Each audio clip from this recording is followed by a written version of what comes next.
Here I have a DGA504 Makita brushless grinder.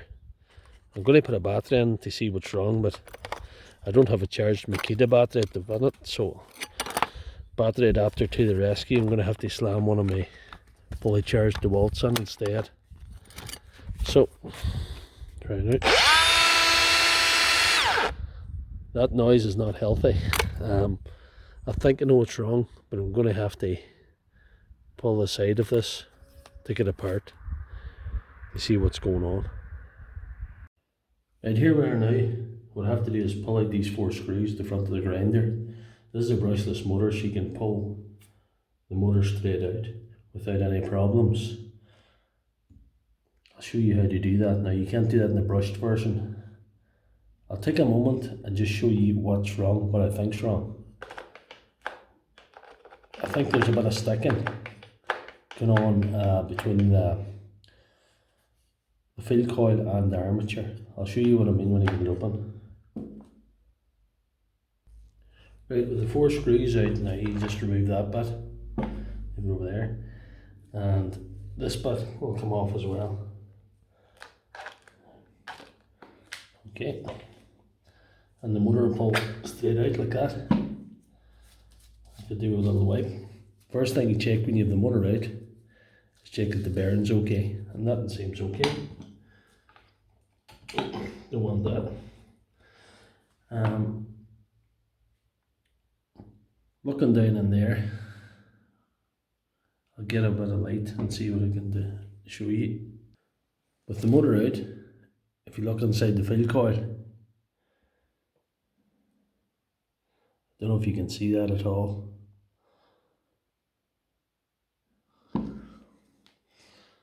We'll see. Try and get a good angle on it. Just there. I'll put a bit of light on now. The motor has been rubbing on the field coil, basically when it's been rotating. Instead of rotating freely, you see a mark there. And I hope too much damage hasn't been done to the motor, or it could be game over for this grinder. So I'm going to do a technique that I saw a guy in another channel do to actually change where this field coil is sitting a little bit, so it'll give that room to rotate inside without catching. Right, I've taken all the screws out of the side and put up off the side off as well. So let us see what we're doing.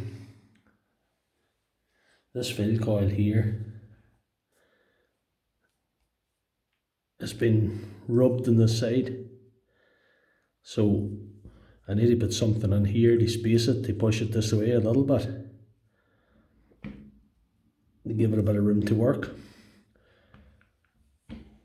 And what I'm going to use for that, I don't hear you ask, but anyway, a bit of paper cut to the right size. Like I say, a little bit of paper. So it's rubbing here. I'll put the paper in here, which is a bit awkward because of where that's sitting. But on we go, onward. I've seen a guy on another channel do this. A guy called Dean Doherty.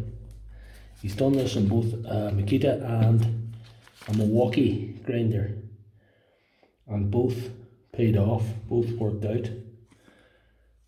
I don't know if it's going to work this time, but anyway, no one beats a try, as the saying goes. He who dares wins, is another saying.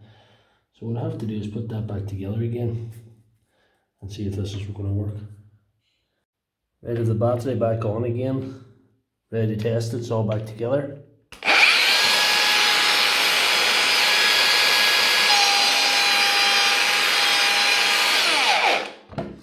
So that's how you fix a Makita grinder with a piece of paper.